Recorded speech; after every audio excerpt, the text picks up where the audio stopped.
الحمد للہ رب العالمین والصلاة والسلام علی سید الانبیاء والمرسلین اما بعد۔ حدیث کی کتابیں جن حضرات نے پڑھی ہے وہ جانتے ہیں کہ محدثین اشراط الساعہ کے نام سے باب باندھا کرتے ہیں اور ان میں وہ حدیثیں ذکر کی جاتی ہے جس کو حضرت رسول اللہ صلی اللہ علیہ وسلم نے پیشین گوئی کے طور پر قیامت سے پہلے کیا ہوگا، کون سی نشانیاں پیش ہوں گی، کیا حالات دنیا دیکھے گی، کون سی شخصیات دنیا میں آئیں گی، کون سے فتنے سنگین ہوں گے اور ان فتنوں سے بچنے کی ایک مسلمان کو کیا کوشش کرنی چاہیے، اس طرح کی ساری چیزوں کو محدثین اشراط الساعہ میں ذکر کرتے ہیں۔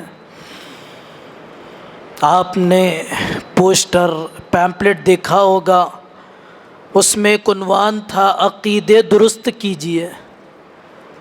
اس عنوان کے تحت مذاکرہ تفصیلی خطاب حضرت مولانا عبدالقوی صاحب دامت برکاتہم پیش کریں گے، اور اسی عنوان کا کچھ حصہ عقیدوں سے متعلق حضرت مہدی علیہ الرضوان، دجال اور حضرت عیسیٰ علیہ السلام سے متعلق ضروری معلومات آپ حضرات کی خدمت میں پیش کی جائیں گی۔ جب تک آدمی سچ و جھوٹ کے درمیان فرق نہیں کرتا ہے، سچ کو بھی جھوٹ سمجھنے لگ جاتا ہے۔ جب تک آدمی دشمن اور دوست کے درمیان فرق نہیں کرتا ہے، دوست دشمن اور دشمن دوست بن جاتے ہیں۔ جب تک ہم حضرت مہدی علیہ الرضوان کا صحیح تعارف نہیں جانیں گے، ان کی شخصیات کی صحیح صفات سے واقف نہیں ہوں گے، اور ان کے آنے کے زمانے، ان کے زمانے کے فتنے، ان کے کارنامے، ان کے نکلنے کا مقام اور ان کی جو کوششیں اور کاوشیں ہوں گی، اگر ہم اس کو نہیں جانیں گے تو دھوکے میں پڑ جائیں گے۔ ہر اس آدمی کو مہدی تسلیم کر لیں گے جو مہدی ہونے کا دعویٰ کرتا ہے، حقیقت سے اس کا کوئی تعلق نہیں ہے۔ حضرت مہدی کے سلسلے میں، ان کے آنے کے سلسلے میں، ان کے ہاتھ پر بیعت کرنے کے سلسلے میں عقائد کی کتابوں میں یہ بات لکھی ہوئی ہے کہ حضرت مہدی کا عقیدہ رکھنا واجب ہے، ان کے ہاتھ پر بیعت کرنا واجب ہے، اور ان کی شخصیات جن کاموں کو کرنے اور دجالی فتنوں کا جو مقابلہ ان کی شخصیت کرے گی، اس میں تعاون کرنا، یہ ساری چیزیں لکھی ہوئی ہیں۔ اگر ہم ان ساری چیزوں کو صحیح طور پر نہیں جانیں گے یا اندازہ نہیں ہوگا کہ کیا حق ہے کیا غلط ہے، تو اندیشہ یہ ہے کہ جھوٹوں کے ہاتھ میں ہم اپنا ہاتھ دے دیں گے اور اپنے ایمان سے ہاتھ دھو بیٹھیں گے۔ آپ حدیثوں کو پڑھیں گے تو اندازہ ہوگا کہ حضرت مہدی علیہ الرضوان سے متعلق حضرت رسول اللہ صلی اللہ علیہ وسلم نے کس تفصیل سے آپ کی ایک ایک صفت کو اور آپ کے حلیے کو، نام اور والد کے نام کو بیان کیا ہے۔ ایسا محسوس ہوتا ہے کہ جھوٹے دعویٰ کرنے والے پیدا ہوں گے، اسی لیے حضور نے تفصیل سے بیان کیا۔ کسی شخصیت کا تعارف اس قدر تفصیل سے حدیث کی کتابوں میں مل جائے شاید مشکل ہے جتنا حضرت مہدی علیہ الرضوان کا تعارف ملتا ہے۔ تو اسی لیے حضرت مہدی علیہ الرضوان کا تذکرہ کسی قدر تفصیل سے آپ حضرات کے سامنے پیش کر دیا جائے گا، اور پھر دجال کے فتنے کی سنگینی بھی پیش کی جائے گی، اور حضرت عیسیٰ علیہ السلام جو بحیثیت امتی آخر دور میں تشریف لائیں گے، ان کے بھی کچھ صفات اوصاف وغیرہ ذکر کیے جائیں گے۔ مقصود اس سے، ان چیزوں کے ذکر کرنے سے آدمی دھوکے میں پڑنے سے، غلط راہ پر آنے سے اور اپنے آپ کو گمراہ کرنے سے بچ جائے۔ حضرت رسول اللہ صلی اللہ علیہ وسلم حدیثوں میں فرماتے ہیں کہ حضرت مہدی جو آخر زمانے میں آئیں گے، ان کا نام میرے نام کی طرح ہوگا اور ان کے والد کا نام میرے والد کے نام کی طرح ہوگا۔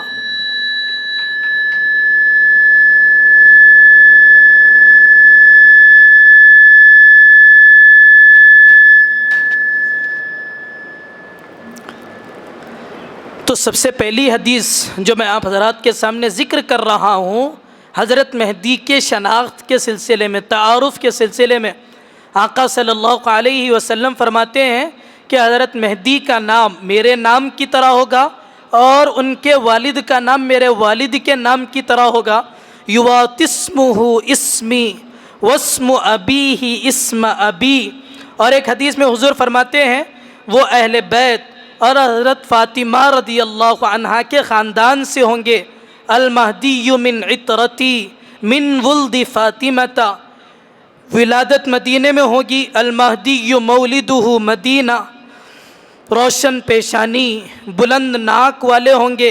اجل الجبہتی اقن الانف، قریشی خاندان سے آپ کا تعلق ہوگا۔ المہدی فتم من قریش، ان کی گھنی داڑھی، سرمگی آنکھیں ہوں گی۔ کث اللحیتی و اکحل العینین، کس زمانے میں وہ آئیں گے؟ آخر زمانے میں ان کا ظہور ہوگا، فتنوں کے وقت وہ آئیں گے۔ زمین اس وقت ظلم و فساد سے بھر چکی ہوگی، روئے زمین کا کوئی گھر فتنے سے بچا نہیں ہوگا۔ بے دینی کا اتنا غلبہ ہو جائے گا کہ اللہ کا نام لینے والوں کا قتل کیا جانے لگے گا۔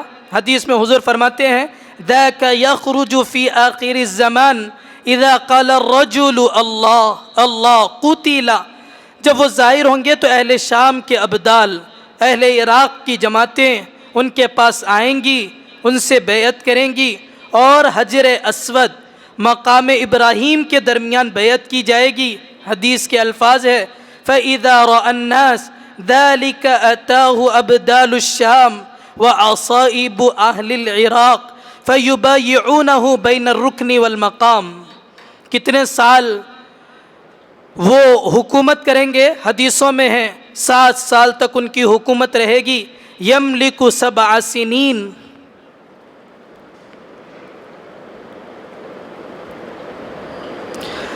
وہ جب 7 سال حکومت کریں گے تو دنیا میں کیا نقشہ ہوگا؟ ان کی حکومت کے نتیجے میں دنیا کیا نقشہ دیکھ رہی ہوگی؟ حضور فرماتے ہیں زمین کو عدل و انصاف سے اس طرح بھر دیں گے جس طرح وہ ظلم و جور سے، یعنی ظلم و زیادتی سے بھر دی گئی تھی۔ یملک الارض قسطا وعدلا کما ملئت جورا وظلما، اس کے نتیجے میں انصاف پھیل جائے گا، عدل پھیل جائے گا، پھر کیا ہوگا؟ زمین و آسمان والے ان سے خوش ہوں گے۔ آپ صلی اللہ علیہ وسلم نے فرمایا اس دور میں میری امت ایسی خوشحال ہوگی کہ اس جیسی خوشحالی اس سے پہلے کبھی نہ آئی ہوگی۔ یہ چند صفات اور تھوڑا سا تعارف حضرت مہدی علیہ الرضوان سے متعلق آپ حضرات کے سامنے ذکر کیا گیا، اور بھی تفصیلات حدیث کی کتابوں میں مذکور ہے۔ جب آپ پڑھیں گے اندازہ ہوگا کیسے حضور نے ایک ایک صفت کو اور ان کے ایک ایک کردار کو اور ان کے دجال کے خلاف مقابلے کو اور ان کے لشکر کے نکلنے کو کیسے حضرت رسول اللہ صلی اللہ علیہ وسلم نے ذکر کیا۔ دوسرا، دجال کا فتنہ کتنا سنگین ہے۔ حدیثوں میں ہے کہ حضرت نوح علیہ السلام کے بعد جتنے نبی آئے سارے نبیوں نے اپنی امتوں کو دجال کے فتنے سے ڈرایا ہے. اتنا سنگین فتنہ، عجیب و غریب فتنہ ہوگا. وہ جس جنت کو دکھائے گا وہ جہنم ہوگی. اس کو ایسی صلاحیتیں دی جائے گی کہ وہ بارش برسا دے گا، بیماروں کو شفا دے دے گا اور مردے کو زندہ کر دے گا. اس وقت ایسے ایمان نہیں چلیں گے جو ٹمٹماتے ہوئے چراغ کی شکل میں ہو. ایسے ایمان والے اپنے ایمان کو نہیں بچا سکیں گے جو دھندلی روشنی کی طرح ہو. اس وقت وہ لوگ جو اعمال کی طرف نہیں کھڑے ہو سکتے، جن کا ایمان اعمال کی طرف انہیں نہیں کھڑا کر سکتا، وہ کیسے دجال کے فتنے کا مقابلہ کر لیں گے؟ دجال کا فتنہ انتہائی سنگین ہوگا. ہر آدمی کے بس میں نہیں ہے کہ اس کا مقابلہ کر لے. بڑے مضبوط ایمان کی ضرورت ہوتی ہے، بڑے ایمان میں استقلال کی ضرورت ہوتی ہے. تو اس فتنے سے متعلق بھی آپ حضرات کو کچھ سنایا جائے گا کہ کیسا سنگین فتنہ ہے اور کیا کیا صلاحیتیں اس کے پاس ہوں گی، کیسے لوگ بہکتے چلے جائیں گے. ما بین خلق آدم الی یوم القیامت خلق اکبر من الدجال. حدیثوں میں ہے کہ حضرت آدم علیہ السلام سے لے کر قیامت تک کوئی فتنہ، حضرت آدم علیہ السلام سے لے کر قیامت تک کوئی فتنہ دجال کے فتنے سے بڑا فتنہ پیدا نہیں ہوا. دجال کی شکل و صورت کیسی ہوگی؟ حضرت رسول اللہ صلی اللہ علیہ وسلم تذکرہ کرتے ہوئے فرماتے ہیں اس کا رنگ سرخ و سفید ہوگا، جسم بھاری بھرکم ہوگا، قد کے اعتبار سے پستہ قد اس کا تھوڑا سا کم ہوگا. الدجال احمر حیجان ضخم فیلمی ان مسیح الدجال رجل قصیر. سر کے بال کیسے ہوں گے؟ آپ اندازہ کیجئے حضور کی امت پر شفقت کا، کیسے ایک ایک فتنے کو حضور نے آگاہ کیا، کیسے دجال سے متعلق ایک ایک وضاحت کی کہ میری امت کہیں بہک نہ جائے، میری امت کہیں فتنے میں پڑ کر جہنم کی طرف نہ بڑھ جائے. سر کے بال کے بارے میں تذکرہ کرتے ہوئے حضور فرماتے ہیں سر کے بال زیادہ گھنگریالو اور الجھے ہوئے ہوں گے، اس کی دونوں آنکھیں خراب ہوں گی، بائیں آنکھ سے کانا ہوگا، دائیں آنکھ پر ایک موٹی پھلی ہوگی اور اس کے دونوں آنکھوں کے درمیان کافر لکھا ہوا ہوگا، یعنی کافر اس کے دونوں آنکھوں کے درمیان لکھا ہوا ہوگا. حدیث کے الفاظ ہے انہ مکتوب بین عینیہ کافر یقرأہ من کرہ عملہ. ہر آدمی اسے پڑھ نہیں سکے گا، ہر آدمی اس کی شناخت نہیں کر سکے گا. وہ آدمی جو اس کے عمل کو ناپسند کرتا ہے وہی اس کے پیشانی اور آنکھوں کے درمیان لکھے ہوئے الفاظ کافر کو پڑھ سکے گا. کس وقت وہ نکلے گا؟ حضور فرماتے ہیں وہ ایسے وقت میں نکلے گا دین کمزور ہو چکا ہوگا اور علم ختم ہو چکا ہوگا. یخرج الدجال فی خفقۃ من الدین و ادبار من العلم. کون ہوں گے اس کے ساتھ؟ اصفہان کے 70,000 یہودی اس کے ساتھ ہوں گے جن پر سبز رنگ کی چادریں ہوں گی. کہاں جائے گا؟ 4 جگہوں پر اسے جانے کی اجازت نہیں ہوگی. دنیا پوری وہ گھوم سکتا ہے لیکن 4 جگہ اس کے لیے ایسی ہے کہ وہاں پر وہ قدم نہیں رکھ سکتا ہے. حضور فرماتے ہیں انہ لا یقرب 4 مساجد مسجد الحرام و مسجد الرسول و مسجد المقدس و طور. یہ 4 مقام ایسے ہیں جہاں پر وہ داخل نہیں ہو سکے گا. کیا صلاحیتیں، کیا شعبدے، کیا دھوکے کی چیزیں وہ دکھائے گا، اس کا تذکرہ کرتے ہوئے حضور فرماتے ہیں کہ اس کے ہاتھ میں جنت و جہنم ہوگی لیکن اس کی جہنم جنت اور اس کی جنت جہنم ہوگی. اس کے ذریعے وہ دھوکہ دے گا، جو اس کی جنت کو اختیار کرے گا وہ جہنم میں جائے گا اور جو اس کی جہنم کو اختیار کرے گا وہ جنت میں چلا جائے گا. ان معہ جنتا و نارا فنارہ جنہ و جنتہ نار. وہ کیسے بیماروں کو، کیسے مادرزاد اندھوں کو بینائی دے دے گا. بتاؤ ایک چیز جو خدا کے بس میں ہے، وہ قدرتیں جو اللہ پاک رکھتے ہیں، اندھے کو بینائی دینا، کوڑی کے مریض کو صحت دینا، وہ ساری چیزیں جب ایک شخصیت سے ظاہر ہوگی تو آدمی کا اگر کمزور ایمان ہوگا کیسے وہ متاثر ہو جائے گا کہ ساری قدرتیں اس کے پاس نظر آ رہی ہے۔ حضرت رسول اللہ صلی اللہ علیہ وسلم فرماتے ہیں مادہ ذات اندھے اور کوڑی کو تندرست، کوڑی کے مرض کو تندرست کر دے گا اور مردے کو زندہ کر دے گا۔ انہو یبرئ الاکمہ والابرص ویحیی الموتى۔ یہ تو نمونے کے طور پر چند علامتیں، چند چیزیں آپ حضرات کے سامنے ذکر کی گئی ہیں، آپ تفصیل کے لیے پڑھ سکتے ہیں۔ دجال سے متعلق جو باتیں حدیث کی کتابوں میں اور فتنے کی کتابوں میں، اشراط الساعہ سے متعلق کتابوں میں لکھی گئی ہیں، آپ کو مزید تفصیلات معلوم ہوگی۔ میں نے کہا تھا کہ 3 شخصیتوں کا تذکرہ کیا جائے گا، ایک تو حضرت مہدی اور دجال کا کچھ تعارف، تیسرے حضرت عیسیٰ علیہ السلام جو آسمان پر اٹھا لیے گئے، بل رفعہ اللہ الیہ، آسمان پر اٹھا لیے گئے، اور آخر دنوں میں قیامت سے قریب وہ بحیثیت امتی تشریف لائیں گے، ان سے متعلق کچھ باتیں۔ حضور صلی اللہ علیہ وسلم حلیہ مبارک بیان کرتے ہوئے، حضرت عیسیٰ علیہ السلام کا حلیہ مبارک بیان کرتے ہوئے فرماتے ہیں انا اولی الناس بعیسی ابن مریم، کہ میں لوگوں میں عیسی ابن مریم یعنی حضرت عیسیٰ علیہ السلام کے سب سے زیادہ قریب ہوں۔ حضور رنگت، کیا رنگ کلر ہوگا اس کو ارشاد فرماتے ہوئے، تفصیل کرتے ہوئے فرماتے ہیں رنگت سرخ اور سفید ہوگا، بال گھنگریالو ہوں گے، چوڑے سینے والے ہوں گے۔ کہاں پر اتریں گے؟ آسمان پر اٹھا لیے گئے، کہیں پر ان کی پیدائش نہیں ہوگی، وہ تو پیدا ہو چکے ہیں۔ آسمان سے اتریں گے تو کہاں اتریں گے؟ حدیثوں میں اس کا تذکرہ ہے، دمشق کی مشرقی جانب سفید منارے کے پاس نازل ہوں گے۔ ینزل عیسی ابن مریم علیہ السلام عند المنارۃ البیضاء شرقیہ دمشق۔ اترنے کے وقت کیسے ان کا حلیہ ہوگا اور دیکھنے والوں کو کیا محسوس ہوگا، کیا وہ دیکھیں گے؟ اور جب وہ اتریں گے سر سے گویا قطرے ٹپک رہے ہوں گے اور سر کو ان کی تری پہنچی ہوگی، کأن رأسہ یقطر وإن لم یصبہ بللا، اور ان کے سر کو تری نہیں پہنچی ہوئی ہوگی لیکن قطرے گر رہے ہوں گے۔ کیا پہن کر وہ آسمان سے اتریں گے اس کا بھی تذکرہ ہے۔ 2 ہلکی زرد چادریں زیبتن کیے ہوئے ہوں گے۔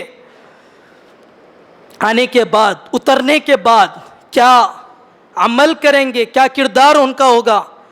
اس کے بعد حج یا عمرے کی نیت سے مقام فج سے گزر کر آپ کے روضے پر یعنی حضرت رسول اللہ صلی اللہ علیہ وسلم کے روضے پر حاضر ہوں گے۔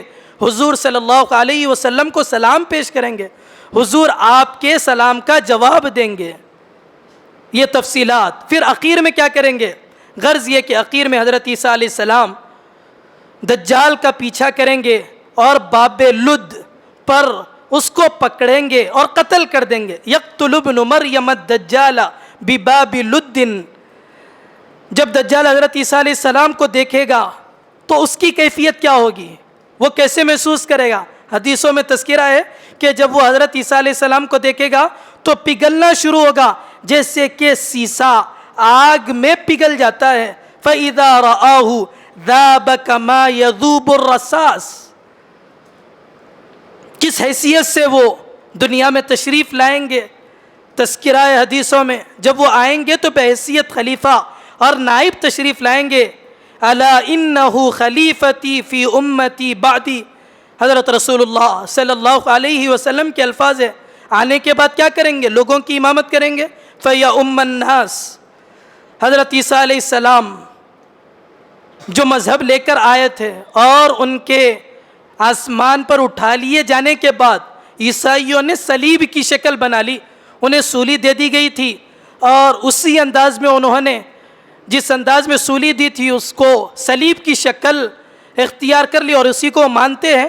تو حضرت عیسیٰ علیہ السلام آنے کے بعد صلیب کو توڑیں گے، جزیے کو ختم کر دیں گے، لڑائی اپنے ہتھیار ڈال دے گی، اب لڑائیاں نہیں ہوگی، تمام مذاہب کو معطل کر دیں گے، اب دین اسلام کے علاوہ کوئی مذہب باقی نہیں رہے گا۔ یہاں تک کہ اللہ اسلام کے سوا تمام امتوں کو ہلاک کر دیں گے۔ حدیث کے الفاظ ہے وَيُعَطِّلُ الْمِلَلَ حَتَّى تَهْلِكَ فِي زَمَانِهِ الْمِلَلْ كُلِّهَا غیر الاسلام، اسلام کے علاوہ جتنی ملتیں ہوں گی ساری ہلاک ہو جائیں گی۔ یہ تینوں کے سلسلے میں حضرت مہدی علیہ رضوان، دجال اور حضرت عیسیٰ علیہ السلام کے سلسلے میں تعارف پیش کیا گیا۔ پہلی شخصیت کے سلسلے میں تعارف اسی لیے پیش کیا گیا کہ موجودہ زمانے میں اور گزشتہ زمانے میں بلکہ حضور کے زمانے کے بعد سے ہی لوگ مہدی ہونے کا دعویٰ کرتے ہوئے آئے ہیں۔ کئی لوگ گزر گئے جو اپنے آپ کو مہدی کہا کرتے تھے، لیکن وہ کوئی علامت نہیں جس کو حضور نے ذکر کیا، وہ کوئی اوصاف نہیں جس کا حضور نے حدیثوں میں تذکرہ کیا۔ موجودہ زمانے میں گوہر شاہی کا فتنہ، موجودہ زمانے میں شکیل بن حنیف کا فتنہ، وہ لوگ بھی مہدی ہونے کا دعویٰ کرتے ہیں۔ حضور نے ہمیں محروم نہیں چھوڑا، حضور نے ہمیں بانجھ نہیں چھوڑا، سارا تعارف کروایا ہے کہ کیسے تم ایک شخصیت کا تعارف پہچان کر سکتے ہو۔ شکیل بن حنیف کو آپ دیکھیے، نام کو آپ دیکھیے، والد کے نام کو آپ دیکھیے، مقام کو، کہاں حضرت مہدی کی ولادت ہوگی، حدیثوں میں کہاں کا تذکرہ ہے، اور یہ جھوٹا دعویٰ کرنے والا شکیل بن حنیف کہاں اس کی پیدائش ہے، کہاں اس کا نام اس نام سے جڑتا ہے جس کا حدیث میں تذکرہ ہے، کہاں اس کے والد کا نام اس نام سے جڑتا ہے جس کا حدیثوں میں تذکرہ ہے۔ مجھے ہر فتنے کو ذکر کرنا نہیں ہے، مجھے ہر جھوٹے مہدی کا نام لے کر بتانا نہیں ہے، اصول بیان کر دیا جاتا ہے تاکہ آدمی آنے والی جزیات کو، آنے والے ذیلی مسائل کو جوڑتا چلا جائے۔ آپ کے سامنے تعارف پیش کر دیا گیا، اب آپ کو ایک چابی دے دی گئی، ایک اصول آپ کے حوالے کر دیا گیا، ایک پرنسپل آپ کو سمجھا دیا گیا۔ اب آپ کو پرکھنا ہے کہ جو دعویٰ کرنے والے مہدی ہے حقیقت میں ہے یا جھوٹے ہیں۔ گوہر شاہی جو مہدی ہونے کا دعویٰ کرتا ہے وہ حقیقت میں ہے یا جھوٹا ہے۔ قریبی زمانے میں ملک کی تقسیم کے آس پاس میں قادیانی نے نبی ہونے کا دعویٰ کیا، مہدی ہونے کا دعویٰ کیا، عیسیٰ علیہ السلام ہونے کا دعویٰ کیا۔ ایسا نہیں ہے کہ دعویٰ کرنے والے موجود نہیں ہیں، دعویٰ کرنے والے ہیں اور ان کے ہاتھ میں ہاتھ دینے والے بھی ہیں۔ وجہ کیا بن رہی ہے؟ ہمیں تعارف نہیں ہے، ہمیں شناخت نہیں ہے، ہمیں حقیقت کا اندازہ نہیں ہے۔ میں نے پہلے ہی کہا تھا مذاکرے کے شروع کرتے وقت جب ہم سچ اور جھوٹ کے درمیان فرق نہیں کریں گے تو جھوٹ بھی ہمارے لیے سچ ہو جائے گا۔ جب ہمارے پاس شناخت نہیں ہوگی مہدی کون ہے، عیسیٰ علیہ السلام کا تعارف حدیثوں میں کیا ہے، تو ہم ضرور ہاتھ دے دیں گے ایک چیز کو، ایک عجیب و غریب چیز ان کے ہاتھ سے ظاہر ہوتی ہوئی دیکھ کر۔ اسی لیے ہمیں اندھا بننا نہیں ہے، ہمیں حدیثوں کی روشنی میں ہر دعویٰ کرنے والے کو پرکھنا ہے، حدیثوں کی روشنی میں ہر آنے والے کو جانچنا ہے۔ ہمارے پاس ترازو ہے، ہمارے پاس تھرمامیٹر ہے، وہ عقائد، وہ چیزیں جو حدیثوں میں ذکر کی گئی، یہ آپ کے لیے ترازو، یہ آپ کے لیے تھرمامیٹر کا کام دے گی دعویٰ کرنے والوں کو پرکھنے کے لیے۔ ایمان کا سودا اتنی سستی چیزوں میں نہیں کیا جا سکتا ہے، ایمان سے ہاتھ اتنی معمولی چیزوں کو لے کر دوسروں کے ہاتھ میں نہیں دے دیا جا سکتا ہے۔ ہمیں غور کرنے کی ضرورت ہے، اور میں سمجھتا ہوں کہ شاید اس موضوع سے متعلق اور تھوڑی سی تفصیل یا جس قدر بھی تفصیل ہو، مولانا عبد القوی صاحب دامت برکاتہم کے آنے کے بعد بھی آپ حضرات کے سامنے آئے گی۔ مجھے جو کہنے کے لیے کہا گیا تھا اتنا آپ حضرات کے سامنے کہہ دیا گیا ہے۔ اللہ رب العزت سے دعا ہے کہ اللہ صحیح علم، صحیح فہم اور ایمان کو بچا کر دنیا سے جانے کی ہم سب کو توفیق نصیب فرمائے۔ وآخر دعوانا ان الحمد للہ رب العالمین۔ جمال الوجود بذكر الإله وتصفو الحياة بنور هداه جمال الوجود بذكر الإله وتصفو الحياة بنور